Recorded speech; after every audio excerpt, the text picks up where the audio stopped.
Hello everyone, it's Mary with Happy Pine Soap. Welcome back to my channel. It's great to have everyone here today. We're going to be making this gorgeous soap shown here, made with the One Pot Wonder technique. It also is going to have 5 different clays in it. I'll show you exactly what they look like here in this next picture. I want to note that if you don't have all these different clays, that's okay. Feel free to use any combination of clays you might have at home, or you can just use one clay. So it's totally up to you.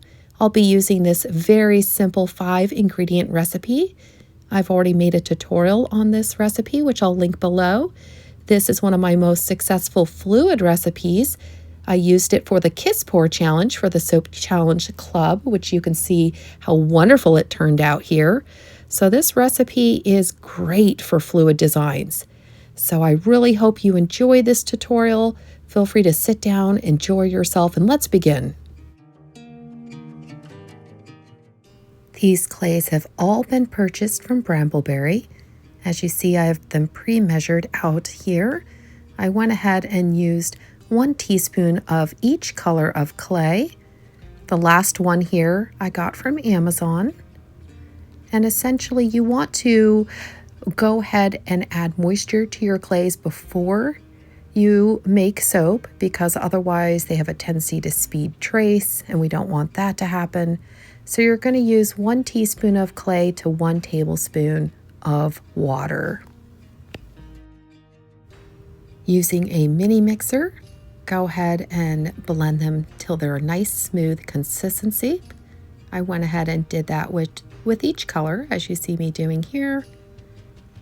And then I went ahead and put them aside, and they were just resting with the water in them while I went ahead and started my soap recipe.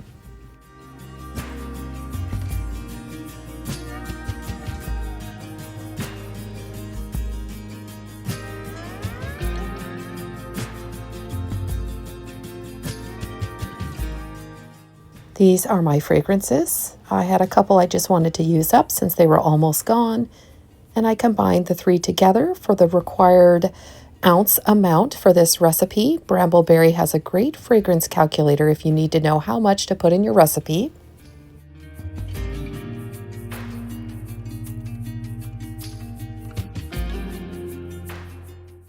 This is a 3-pound recipe, and as I mentioned, all the ingredients are listed below in the tutorial for the original 5-ingredient recipe.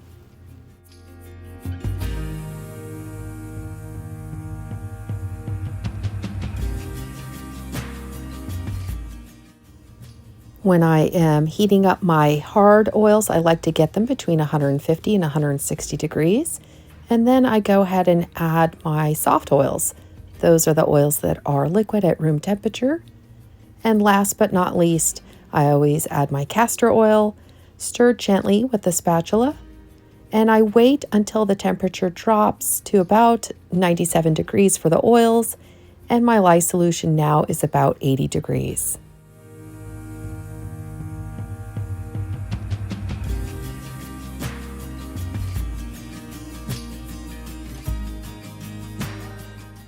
Before you start blending, make sure to burp your stick blender to eliminate any trapped air.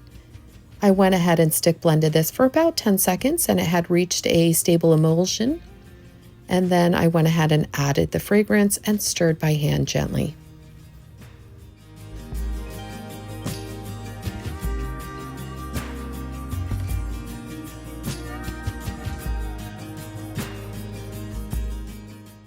For this 3-pound batch, I went ahead and split each color into a 10-ounce portion. I go ahead and add the clays one at a time and carefully stir by hand until the fluid mixture looks to be well combined. And then in just a moment, I'll show you how the One Pot Wonder design is set up so that it creates that beautiful wispy swirling layer of colors that you see in the original soap.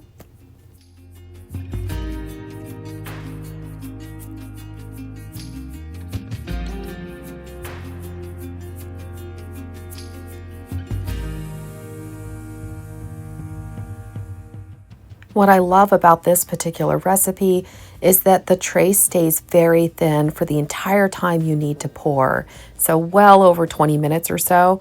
So if you have a design in mind in the future that you need a recipe that will be fluid and behave itself, this is a great recipe for that.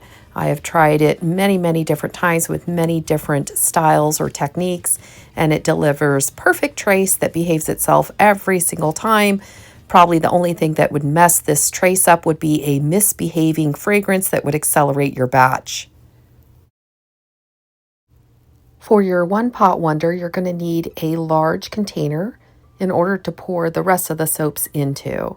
So I'm going to start with the French green clay. Go ahead and pour it down the side of your container. In this case, I'm using the back of the container. And notice that I'm pouring gently down the side so as not to disturb the layers below. You want them to just gently push each layer aside and not break through the lower layers.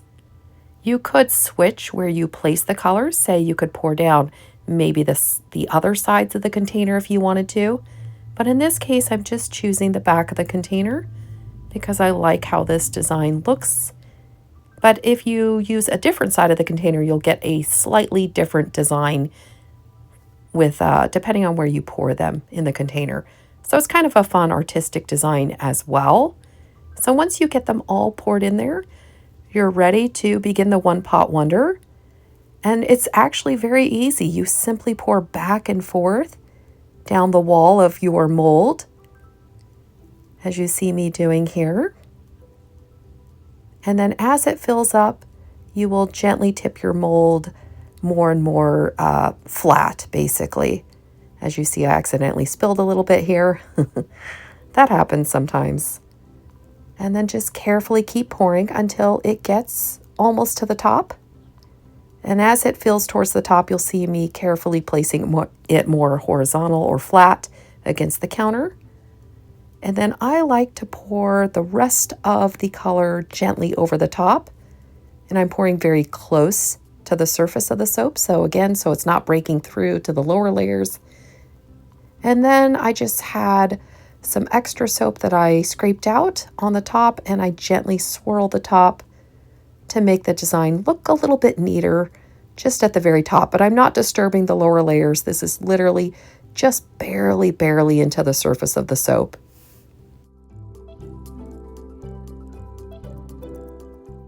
I went ahead and oven processed this. Basically, you heat your oven to the lowest possible setting. Mine is 170 degrees. You turn the oven off. Go ahead and put your soap in and leave your oven light on for several hours. You could do 3 to 6 hours if you want. Some people do overnight. And then you can take it out.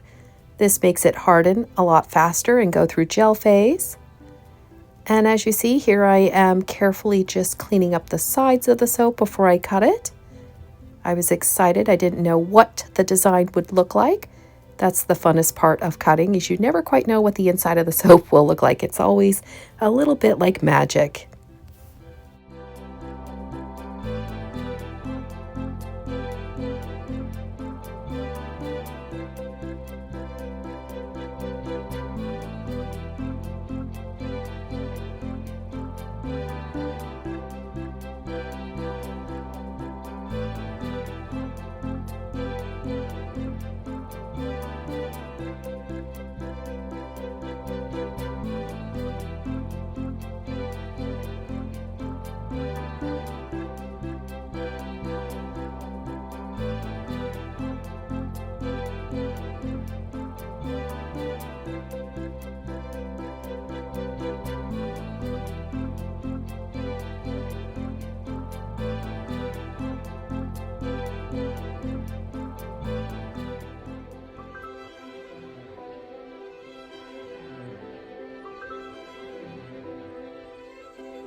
I went ahead and waited till the next day before beveling them. This is a simple vegetable peeler from IKEA. It works perfect for beveling them. Beveling them makes the edges nice and smooth, so essentially when you're washing with them, the corners aren't so, not sharp, but kind of abrasive in a way. A lot of people prefer kind of the smooth, beveled edges because they feel nicer in the hand and when you wash with them. And next, we're going to do a lather test. I always love to see how my soaps perform, and I haven't done one with 5 clays before, so I wanted to see if that impacted the lather, and sure enough, it did. It was just so silky smooth. It had a wonderful slip. So slip is how the kind of that silky feeling where soap glides really smoothly across the skin. So it has a delightful slip that the clays add, and it lathers beautifully, as you can see. So fabulous recipe. Clays add wonderful slip, wonderful silkiness to the soap, and overall just an absolutely gorgeous and functional bar of soap. I really hope you enjoyed this. If you did, feel free to leave a like. If you haven't subscribed, go ahead and do so. It helps grow my channel. Feel free to drop me any comments below, and I so appreciate each and every one of you. Take care, everyone. Have a great weekend.